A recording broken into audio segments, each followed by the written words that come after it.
I'm Cathy Thomas, and I've been cooking and writing about it for decades, both in newspapers and magazines. Along the way, I've collected a short list of my favorite recipes. Asparagus lasagna is on that great recipe inventory.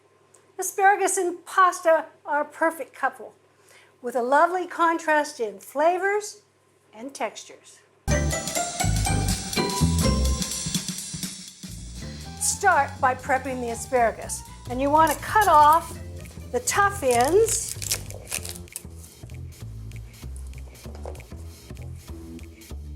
Now we want to cut off the tips and put those aside for later.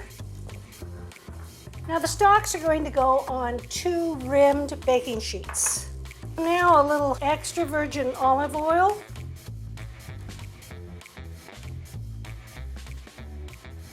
And give the pan a good shake. Make sure they're all covered.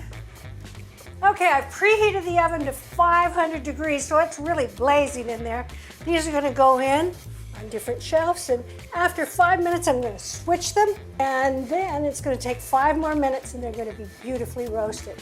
Here's the asparagus that I roasted a couple of hours ago. I want to cut it into about 1-inch pieces. Now we need to make the sauce. We're going to start off by making a white sauce, a bechamel, and then we're going to augment it with some goat cheese, turn it into a Mornay sauce. I've got 1/4 cup of butter here. I'm going to add 1/4 cup of flour, and I want to cook it for about 1 minute to take that raw flour taste out. Turn the burner off, and I'm going to add chicken broth diluted with water, so it's 1½ cups of chicken broth and 1/2 cup of water. Whisk this in.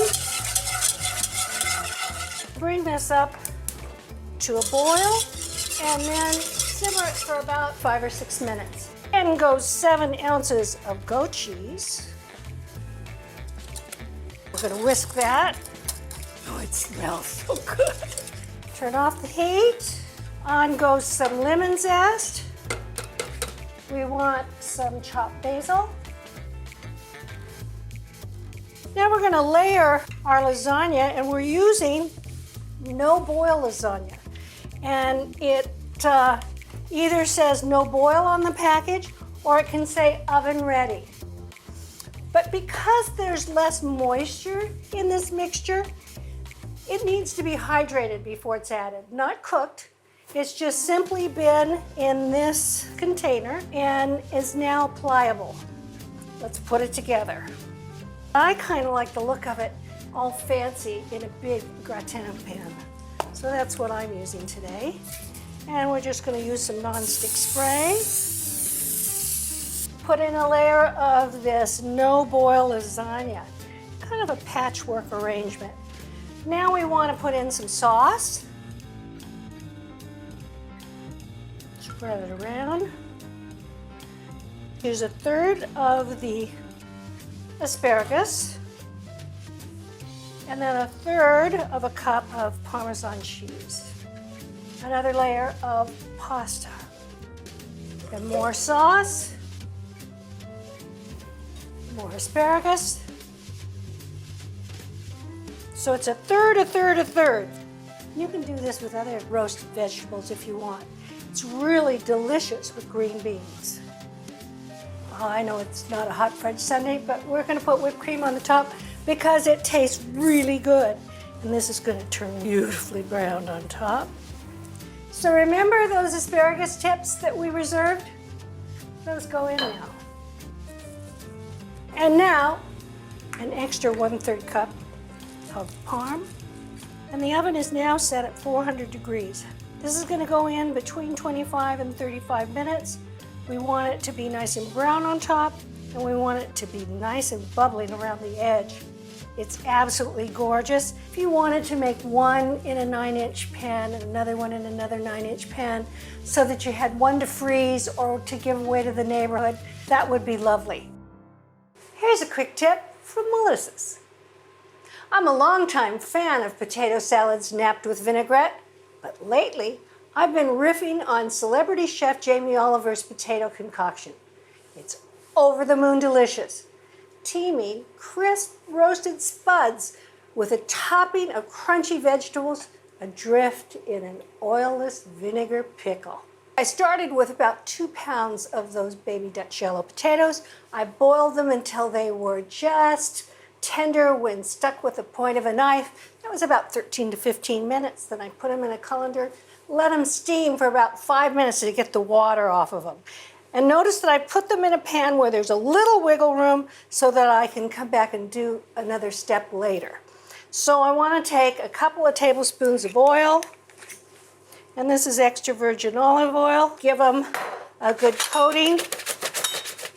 And these are going to go into a preheated 400-degree oven for about 20 minutes. While those are in the oven, I'm going to make a little mixture that's going to go on top of the potatoes. So I've got my microplane, and I'm just taking off the very outside of the lemon, the zest, where all those beautiful oils are. There we go. That's probably 2 teaspoons right there. And I want to add some fresh rosemary. And this goes with the zest. These spuds have had 20 minutes at 400. Rosemary and lemon zest. We're going to build some flavor and crispness in by partially smushing them. What we want to do is just kind of bust one side, and that's so that it will absorb a little of the pickle. A little tiny bit of flour, a little toss of roux. Now these sweet little babies are going back in the oven for about another 20 minutes. We're going to make that pickle cocktail. So start with about a teaspoon of coarse grain mustard, and then a couple of tablespoons of red wine vinegar, and about half of a lemon squeezed. A little mix. So now a hothouse cucumber, and I had just taken the tines of a fork and gone lengthwise on it so it's all ready to slice. Into the pickle juice, and we want some radishes. Either slice them or you can cut them into quarters like so. This is a half of like a medium-sized red onion. A little bit of salt and a little bit of pepper. And we're going to give this a good toss. So we can set that aside for the flavors to marry. I want to add some fresh dill and some fresh mint. The herbs can go in before when the pickle starts, or you can put them in just before service. Okay, our potatoes are out and they're nice and crisp and browned. So these are going to go on a platter. Here comes the pickle.